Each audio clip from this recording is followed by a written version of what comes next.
కేంద్ర ప్రభుత్వం ప్రజా సమస్యలను పక్కన పెట్టి నక్సలిజాన్ని దేశంలో పూర్తిగా అణిచివేస్తామని చెప్పడం హాస్యాస్పదంగా ఉందని సిపిఐ జిల్లా కార్యదర్శి మంద పవన్ అన్నారు.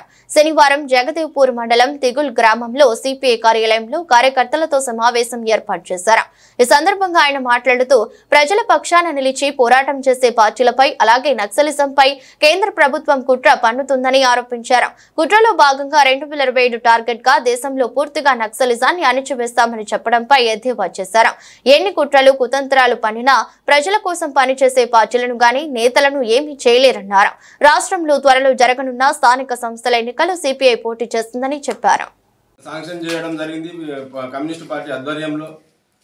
అదేవిధంగా ఇప్పుడు ఉన్నటువంటి గవర్నమెంట్ కూడా ప్రజల యొక్క సమస్యలను దృష్టిలో పెట్టుకొని వారి యొక్క అవసరాలను గురించి ఆలోచించి మెరుగైన పాలన, ముఖ్యంగా ప్రజాపాలన జరుగుతుంది కాబట్టి ప్రజలకు అందుబాటులో ఉండి ప్రతి గ్రామానికి అవసరం ఉన్నటువంటి సమస్యలపై దృష్టి సారించి పరిపాలన చేస్తే బాగుంటుందని ప్రస్తుతం ఈ భారత కమ్యూనిస్ట్ పార్టీ తిగులు శాఖ తరఫున మేము కూడా కోరడం జరుగుతుంది. ముఖ్య అతిథిగా హాజరైనటువంటి మిత్రులు జిల్లా కార్యదర్శి కామ్రేడ్ పవన్ గారు, అలాగే మిగతా పార్టీ బాధ్యులందరూ, ముఖ్యంగా నేను మాట్లాడదలుచుకుంది ఏంటంటే ఈ ప్రాంతంలో ఉమ్మడి మెదక్ జిల్లాకు తెలంగాణ సాయుధ పోరాటంలో ఒక ప్రత్యేకమైనటువంటి పాత్ర ఉన్నది. కారణం ఏంటంటే మనము ప్రాంతాల వారీగా తీసుకున్నట్టుంటే నర్సాపూర్ నియోజకవర్గానికి సంబంధించి ఎంతో వందల ఎకరాలు భూములు కలిగినటువంటి విట్టరెడ్డి లాంటి భూస్వామి ఆనాడు రైతాంగ సాయుధ పోరాటంలో పాల్గొనడంతో పాటు తనకున్నటువంటి మొత్తం ఆస్తుల్ని ప్రజల కోసం పంచినటువంటి పరిస్థితి.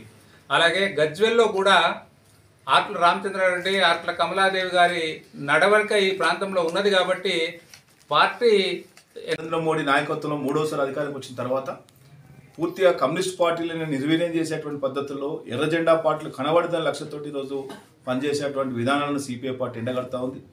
కేంద్ర ప్రభుత్వం అనిపిస్తున్నటువంటి ప్రజా వ్యతిరేక విధానాలపైన ప్రశ్నించినటువంటి గొంతుకులను ఈరోజు నులివేసేటువంటి పద్ధతుల్లో ఈరోజు వరవర వంటి ప్రొఫెసర్ సాయిబాబా, గౌరీ లంకేష్ అటువంటి ఒక రచయితలను కూడా పట్టపగలు కాల్చినటువంటి చరిత్ర ఉంది. ముఖ్యంగా ఈ మధ్యకాలంలో అమిత్ షా గారు ఒక ఛాలెంజ్ చేస్తూ ఉన్నారు. ఈ దేశంలో మార్చి 2026 తేదీ వరకు కటాఫ్ డేట్ పెట్టి ఈ నక్సలైట్లను అసలు మావోయిస్టులు లేకుండా తరిమి వేస్తాం, తుదముట్టిస్తామని చెప్పి ప్రకటనలు చేస్తూ ఉన్నాడు. అంటే ఇది ప్రజాస్వామ్య దేశం. డాక్టర్ బాబాసాహెబ్ అంబేద్కర్ రచించినటువంటి రాజ్యాంగం ఉన్నటువంటి ఈ రాజ్యాంగాన్ని కూని చేసేటువంటి పద్ధతుల్లో ఈరోజు ఒక మనిషిని చంపేటువంటి స్వేచ్ఛ రాజ్యానికి ఏ యొక్క ప్రజాస్వామ్యంలో ఎక్కడ కూడా లేదు.